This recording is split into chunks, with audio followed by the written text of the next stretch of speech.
Assalamualaikum warahmatullahi wabarakatuh. Hai Sobat Horor, kali ini aku bakal ngelanjutin cerita dari Wahyu Arianti N underscore yang berjudul Bermalam di Kampung Siluman Celeng. Gak usah basa-basi lagi, langsung aja kita mulai. Nampaknya ada beberapa celeng yang tahu kami di Penuwun. Mereka mulai menabrak berulang-ulang hendak merobohkan 4 pilar joglo tempat kami bersembunyi. Joglo terasa bergetar hebat. Kami mulai panik.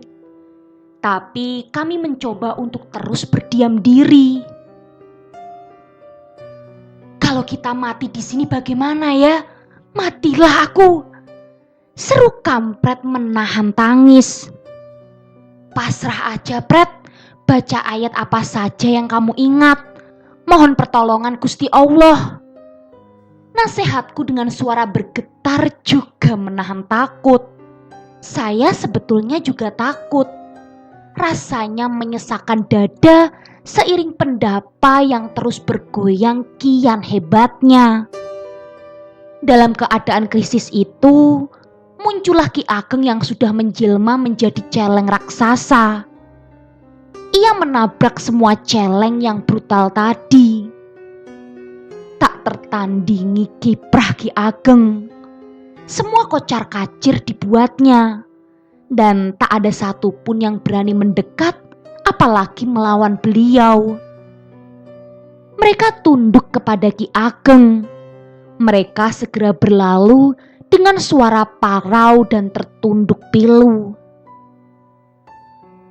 Nampak dari tubuh Ki Ageng keluar asap tipis yang berbau harum, wangi bunga melati berpadu dengan cendana. Asap itu terus naik menembus atap papan tempat saya dan kampret bersembunyi dengan ketakutan. Asap itu menghipnotis kami. Saya melihat pendopo itu tak lagi sebuah rumah joglo, tetapi sebuah pohon besar menyerupai beringin dan saya berada di puncak yang tertopang ranting-ranting. Saya mulai takut dan berteriak sekenanya dan juga kampret berteriak ketakutan. Dalam ketakutan itu saya limbung tak sadarkan diri. Saya sudah tak tahu lagi nasib kampret. Yang ada cuma gelap, gelap dan gelap. Dan makin bertambah pekat. Saya merasa dikejar-kejar celeng besar. Saya berlari, terus berlari. Sampailah saya di tepi jurang. Dan saya berteriak sekuat-kuatnya. Tolong! Tolong! Tolong! Teriakku. Celeng itu tak peduli. Saya diterjangnya sampai masuk ke jurang. Saya menggapai semua yang ada di sekitarku. Dan akhirnya... Mas! Mas! Mas! Seseorang menggoyang-goyang tubuhku. Hidungku membaui minyak kayu putih. Saya agak pening. Mas! Sadar! Sadar, Mas! Mas! Saya membuka mataku mencoba menguasai keadaan. Selain minyak wangi, saya mencium aroma menyan madu. Saya lihat di sudut ruang ada kepulan asap api arang yang sangat membumbung tinggi. Saya mencoba duduk. Seorang lelaki yang sudah ubanan, yang tak taksir berusia 70 tahun, dengan ikat wulung di kepalanya mendekatiku. Nak, minum dulu air putih ini agar cepat pulih kesadarannya. Mbah jamin 30 menit lagi pasti segar lagi. 30 menit kemudian, benar juga, saya sudah segar. Saya lihat ada beberapa polisi hutan yang mendampingiku. Sudah segar, Mas? Tanyanya sopan. Ya begitulah, Pak. Sudah, Tapi perasaan saya masih kacau. Maaf ya Pak, teman saya ada di mana? Tanyaku khawatir. Nggak apa-apa Mas, dia seperti Mas juga. Dia agak syok rupanya. Tapi 30 menit lagi pasti pulih. Apalagi Mbah Narto sudah turun tangan, kata polisi hutan itu. Saya baru tahu, rupanya lelaki tua tadi bernama Mbah Narto.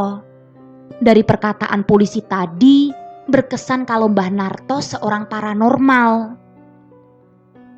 Sini sudah hafal Mas, kalau ada begituan Mbah Narto itu pakarnya. Polisi itu menambahkan. Begituan apa toh Pak maksudnya? Tanyaku pada Pak polisi. Nanti saja Mas, biar dijelaskan sama Mbah Narto saja. Beliau yang lebih tahu, pungkasnya. Setelah makan pagi dan minum teh yang disediakan oleh polisi hutan, yang tentu menu seadanya. Maklum, kami ternyata sudah berada di rumah jaga polisi hutan. Rumah jaga itu berupa rumah panggung, tempat aparat ini menyiapkan diri untuk patroli atau pelepas lelah saat mereka pulang patroli. Mari, duduk dulu sini nak, ngobrol-ngobrol sama Mbah. Mbah Narto mempersilahkan kami duduk di pojok teras sambil menikmati udara pagi hari. Sebenarnya kalian berdua dari mana dan mau kemana? Kok sampai nyasar kemari? Tanya Mbah Narto kalem. Kampret yang sejak tadi diam mulai angkat bicara. Kami berdua dari Solo Mbah, hendak ke rumah teman kami di Tegaldowo. Tetapi setelah belok pos jaga yang berpalang ke arah sumber, rasanya kok gak sampai-sampai. Sebenarnya kami agak curiga, perasaan kami sudah tidak nyaman. Tapi berhubung sudah gelap, kami menginap di rumah Ki Ageng, ujar kampret. Oh begitu, kata Mbah Narto manggut-manggut sambil tersenyum. Nampaknya lelaki tua itu tidak heran. Kemudian ia menambahkan, sebenarnya hutan setelah pos jaga itu memang hutan lindung, atau masyarakat mengatakan hutan larangan. Tidak ada seorang pun yang berani lewat di sana pukul 5. Polisi hutan selepas jam 5 sore lebih banyak ngepos di sini. Beliau menghela nafas lalu melanjutkannya. Dini hari menjelang pagi sekitar pukul 3 pagi, seorang anggota pos yang piket jaga mendengar jeritan dan ketakutan dari dalam hutan. Dia yakin jeritan itu pasti manusia, walau lama-lama terdengar. Dia lalu membangunkan komandan Plenton. Komandan memerintahkan 2 orang untuk menjemput Mbah. Ya, rumah Mbah memang tak jauh dari tempat ini. Paling 500 meter. Secara spiritual Mbah hafal daerah sini. Beliau terdiam sejenak, lalu menyeruput seteguk kopi dan melanjutkan ucapannya. Pak Komandan tidak mau ambil resiko karena hal yang sama pernah terjadi sekitar tahun silam. Semua personil bersiaga dan merambah hutan, menerobos jalur. Kami tahu kemana harus mencari, jadi tak butuh waktu lama.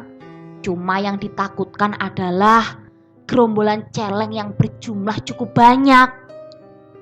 Tapi Mbah tahu kalau lokasi itu adalah kerajaan siluman celeng, kata Mbah Narto bergetar.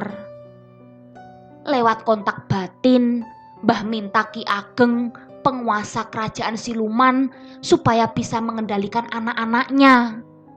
Ki Ageng juga minta jaminan, tak boleh satupun anak buahnya ada yang terluka, karena mereka hanya mendengar perintah Ki Ageng. Celeng itu tetap celeng ketika menjadi celeng. Nalurinya juga celeng. Oleh karena itu hanya kontak dengan Ki Ageng, maka celeng-celeng itu bisa dikendalikan. Celeng-celeng itu sesungguhnya makhluk halus yang pada waktu tertentu menjadi celeng untuk bisa menembus dunia manusia. Hanya Ki Ageng yang 100% nalarnya manusia. Meski tubuhnya celeng pada waktu tertentu, atau kalau ia mau menemui manusia. Jelas Mbah Narto. Kami menemukan kalian tersangkut di pohon beringin. Kami temukan kalian berteriak, mengigau, meronta-ronta ketakutan terus pingsan. Untunglah polisi hutan kita ini membawa berbagai kelengkapan. Selain senjata untuk berjaga-jaga, kami berhasil membawa kalian. Tapi maaf nak, motornya baru nanti siang kita upayakan untuk dibawa ke sini. Mbah minta kalian ikut ya, jangan takut, Mbah nanti akan ikut menyertai, ujar Mbah Narto. Siang itu tampak segerombolan kecil bergerak menyusuri jalan setapak menembus hutan. Saya dan Kampret sebetulnya was-was. Tapi sebagaimana janji Mbah Narto, saya yakin kalau lelaki tua ini mampu mengatasi segala kemungkinan yang bakal terjadi. Kami tiba di suatu tempat agak lapang di tengah rimbunan pepohonan. Ada satu pohon yang menakjubkan di lapangan kecil, seluas 2 kali lapangan voli. Menurut taksiranku, sebesar 8 pelukan orang dewasa. Dan di pojok lapangan itu terparkir manis sepeda motor Cilmek kesayangan Kampret. Kampret geleng-geleng kepala. Bagaimana aku bisa naik motor sampai ke sini? Jalan rata saja tidak ada. Katanya heran sekaligus bingung. Ia segera bergerak mendekati motor, tetapi segera dicegah oleh Mbah Narto. Tunggu dulu nak, seru Mbah Narto tegas melarang. Kita mohon izin dulu dengan Ki Ageng. Percaya tidak percaya, daerah ini adalah kekuasaannya. Mbah mohon bapak-bapak tunggu di sini dulu, katanya pada polisi hutan. Mbah dengan anak berdua ini akan mohon izin dulu. Mbah Narto memberi kode kepada kami berdua untuk mengikutinya. Pada jarak 5 meter dari pohon besar, kami segera berhenti dan langsung duduk bersila. Mbah Narto menyilakan tangannya di dada sedekap sambil komat kamit. Tiba-tiba, entah dari mana, tampak bayang-bayang Ki Ageng berdiri di bawah pohon itu. Anakku berdua, aku mengizinkan kalian mengambil motor itu. Tapi ingat, jangan merusak apapun di daerah kekuasaanku, kata Ki Ageng berbisik di telingaku seiring dengan terpaan angin sepoi-sepoi. Ingatlah bahwa pengalaman itu sangat berarti dan mengandung pengertian. Meski kamu dan aku berbeda alam, tapi masing-masing perlu tempat untuk hidup. Katakan kepada semua manusia bahwa aku dan kaumku tidak mau diusik. Kamu berdua menjadi dutaku untuk menjaganya, agar kaumku dan manusia dapat hidup dengan nyaman dan damai di tempat masing-masing. Camkan itu. Perlahan bayangan itu hilang dan lenyap, seiring dengan menghilangnya kabut tipis di bawah pohon itu. Kami terpaksa memikul bergantian membawa motor ke pos polisi hutan. Meski lelah, tapi pelajaran yang didapat amatlah besar. Saya berjanji secara pribadi, berkomitmen untuk ikut terlibat dalam melestarikan hutan. Bukan semata-mata karena pengalaman mistik ini, tetapi juga karena kesadaran pentingnya hutan sebagai paru-paru dunia dan juga lingkungan hidup. Masih terdengar di telingaku suara Ki Ageng. Camkan, camkan, camkan. Seiring langkah kami meninggalkan tempat itu, saya berdoa mohon petunjuk yang kuasa. Kiranya pengalaman itu berarti bagiku untuk membangun hidupku di kemudian hari. Bagaimanapun, semua makhluk mempunyai tempat untuk hidup secara bersampingan dan juga dengan damai. Semoga bermalam di kampung Siluman Celeng selesai. Gimana sobat horor? Banyak banget pelajaran berharga yang kita petik dari cerita ini. Kalau gitu tunggu cerita-cerita menarik lainnya dan jangan lupa nyalakan lonceng notifikasinya. Bye!